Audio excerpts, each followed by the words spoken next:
What is up, heroes? This is Midnight Zero, and welcome to week 1 of the TGFA Co-op season. I am Midnight Zero, as I said, co-coach of the Kibougamine Komalas. I'm here with Max back again, and I'm super excited for week 1, man. This is going to be exciting. Yeah, the hype is real, and so we've been team building quite a bit.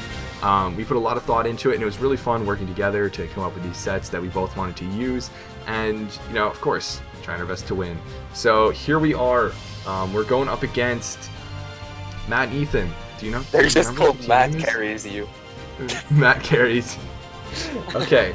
And you can see their Pokemon over on the side in this note document, and you can see that they've got a lot of threats too. So, first glance, Talonflame, such great priority user, can be such a great bulky mon as well. Mega Heracross, it just hits so hard, and when you look at our team, we just don't have a switch in. And there's not a lot of Pokemon that are really good switches to Mega Heracross, which is why it's such a big threat. Yeah, so a lot of our mindset going into this team build was don't let Mega Heracross get a free switch in, or don't have a Pokemon in that can't KO Mega Heracross. Yeah. Outside of that, he doesn't have a fairy type, so we can spam Dragon pretty solidly. His team is relatively slow outside of Jolteon and Talonflame. His team is pretty slow, and he has Shedinja, so we do want a lot of mons that can potentially kill that. He's got Electric Immunity in Seismitoad. He's got a Electric Immunity in Jolteon because of Volt Absorb. Reuniclus can be a monster if we let it set up, so we want to be very careful with that. And yeah, so the first mon that just like immediately stuck out was Infernape.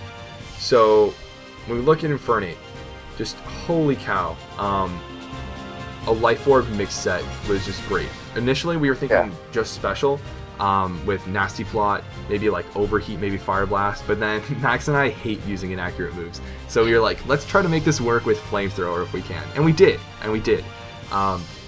You'll notice there's some weird EVs, but in a nutshell, the special attack investment allows us to always, 100% of the time, OHKO an offensive Mega Heracross with Flamethrower, and a really good chance to on a bulky set, and a guaranteed chance to after Rocks on a bulky set.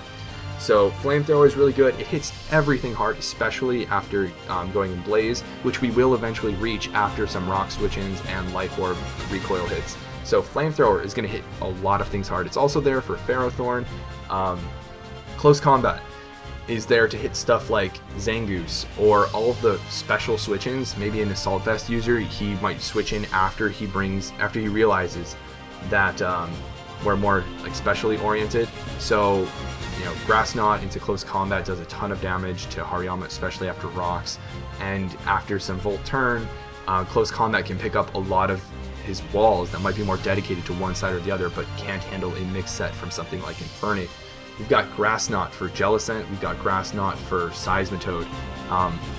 Both great fire switch-ins, but can't really handle a Grass Knot very well.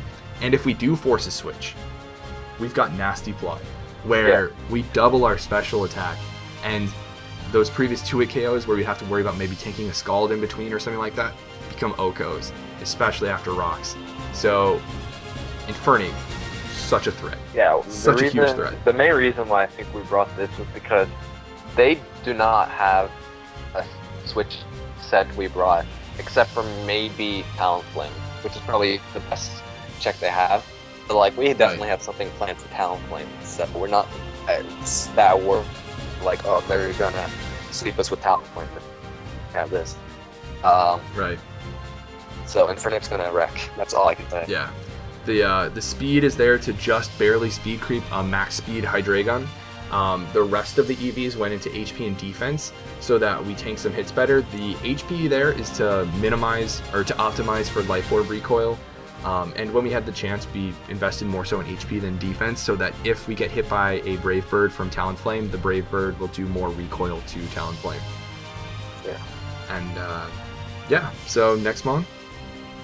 I should mention that even with a minus attack nature, Close Combat still does a ton, and it OHKOs stuff like Zangoose. So. And I think 2-hit KOs Hariyama, if I was correct, or it doesn't OHKO? Yeah, 2-hit KOs Hariyama. Alright, yeah, that's all. So that's not even a switch into CC.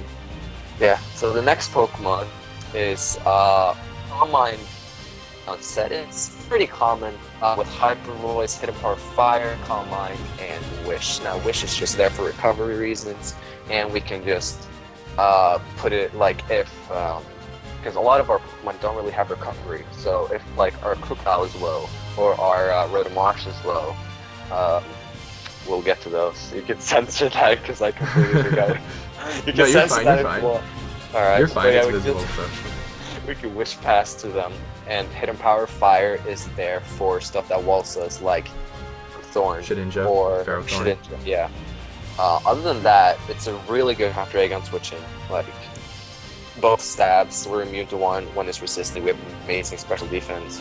And with the investment in HP and defense we actually take a close combat switch on Mega Heracross and then a Rock Blast or slash Bullet Seed. So, and we and OHKO. then can KO back with Hyper Voice. Yeah. So, yeah. So one of our like very few switches there across. Yeah. Even then, it's not the best, but it's the best we can do. It's really the best we got. But yeah, Sylveon should be able to put in some work. HP is there to optimize for leftovers recovery, in addition to Brave Bird recoil. And yeah, the Speed EVs are there to creep, I think Shedinja and Tangela? I think it was Jellicent. Or Tangela and Seismitoad. No, Seismitoad is like 70, I think. So it's Jellicent, because we speed tie with Jellicent. Yeah. And so, yeah, this thing can hit hard. It can also set up alongside Reuniclus or Talonflame if they want to bring that in. And it can heal up our pivots, which is really nice. Yeah. So, the next mon, we got Mr. Clean, Rotom Wash. There isn't a lot to say. It's your standard Rotom Wash. It's physically defensive to tank some of the more physical hits from a lot of his mons like Hariyama or Zangoose or Stantler or Talonflame. This is a huge Talonflame counter, and that is like its main purpose. It's here to counter Talonflame, and it's also there to counter for Alligator. And to burn things, to Volt Switch, get us some momentum, maybe hit something hard with Hydro Pump, or maybe weaken something / recover HP with Pain Split. And outside of that, it's not really going to be doing too much. Seismitoad walls this completely, but we'll deal with that. Yeah. We'll deal with that. Wouldn't even mind burning it and then like 1v1ing it with Pain Split and eventually weakening it down because Seismitoad doesn't have great recovery otherwise. Yeah, it only has leftovers, I think. Yeah, so... Or best. But... should be useful. It'll be one of our helpful pivots. Yep. Next mon. Next mon is the monster itself. It's Krookodile. And, well, it's sort of your standard, well, not really. It has Expert Belt because Life Orb can sometimes be kind of dangerous in a way. So just Expert Belt because it still does a lot. Knockoff still does amazing damage to like Reuniclus and Jellicent and stuff like that. And Earthquake does amazing damage to Skuntank, etc. We have Aerial Ace for obvious reasons because of Mega Heracross. As we said, like every Pokemon can beat Mega Heracross, like unless it gets like a free switch in. It's faster. Yeah. We have something like that can deal with it in a certain way, and then Stealth Rocks is just there for, Stealth Rocks is always good. So. Yeah. We needed that rocker.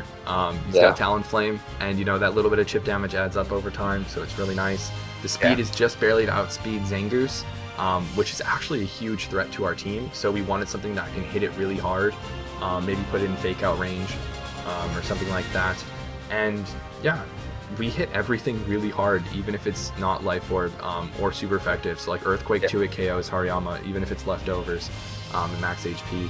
So, yeah, Krookodile, knockoff items, weaken things over time. It can act as a little bit of a defensive mon. It's also helping out with the Talonflame counter. And we don't have like Stone Edge or Rock Slide, but we can force it to roost with 2 knockoffs, and then we can KO it with Earthquake or force it to switch out and then maybe take Stealth Rock damage and KO itself. So it is a Talonflame counter, albeit not like the best, but it is a Talonflame counter. Yeah, not like Rotom Wash levels, but if Rotom Wash somehow dies before Talonflame does, then it's there. Yep, it's there. So then the next Pokemon is Ambipom. We got Fukuoka Toko and Also running an expert belt, just because we don't want that life orb damage, because it's going to be going for a lot of fake outs, a lot of U-turns, and especially if rocks are up on our side because we don't have hazard removal, this thing could get worn down really easily.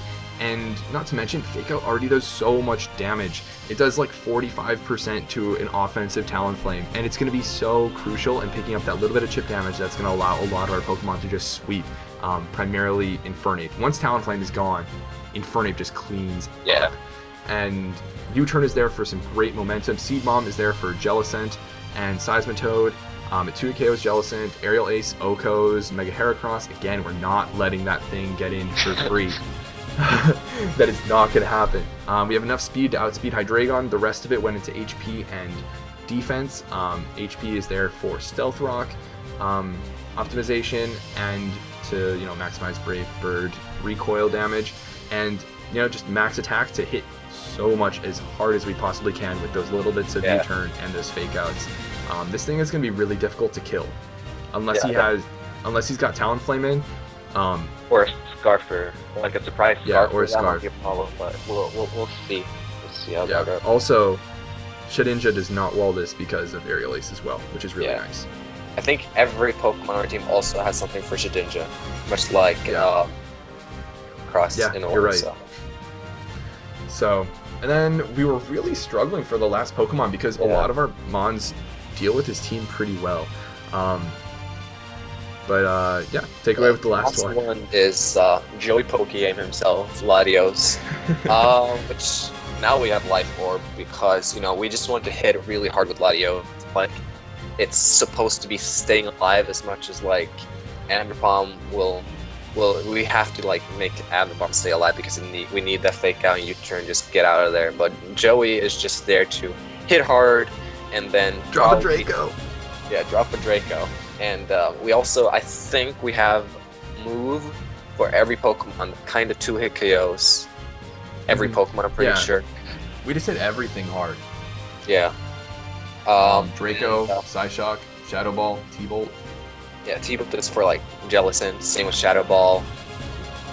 What else is there? Shadow Ball is there for Reuniclus, Psyshock is there for Heracross, Draco just nukes everything. Shadow Ball is also neutral coverage on Ferrothorn. T-Bolt is also there for Alligator, so we don't let that set up. Yeah.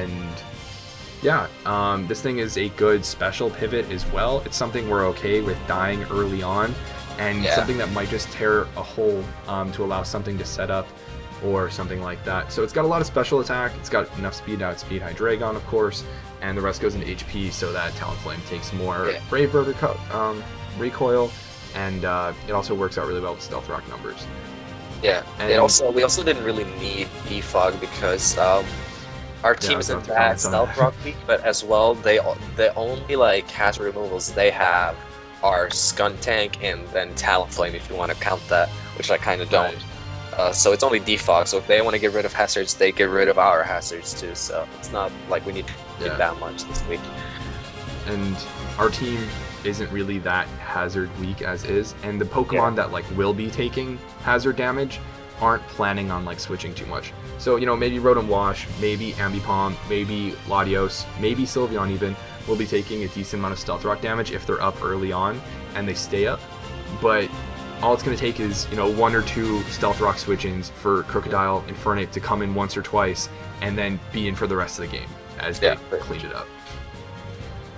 So that's the team. We think we built it as well as we possibly can. No Mega Scizor, sadly, because we wanted to use that really badly, but he's just got a lot of great counters for it. Has so many counters to it. Yeah. And it's insane, actually. And again, we're going up against a new opponent. We have no idea what they are going to battle like, what their play style is like, how good they are, how much we can read into their predictions and such. So we're going to probably try to play it a little safe early on as we get a feel for how they play, and then maybe try to crank it up and hopefully get rid of Talonflame as fast as possible, and then let Infernape win. Yeah, Infernape wins if Talonflame is gone, pretty much. Unless they bring something completely weird, like a Choice Banded Aqua Jet for Alligator, probably. Yeah, something crazy like that, and we'll see what we can do. But I hope you guys are looking forward to the battle just as much as we are. But until then, this has been Midnight Zero, and this mission is complete.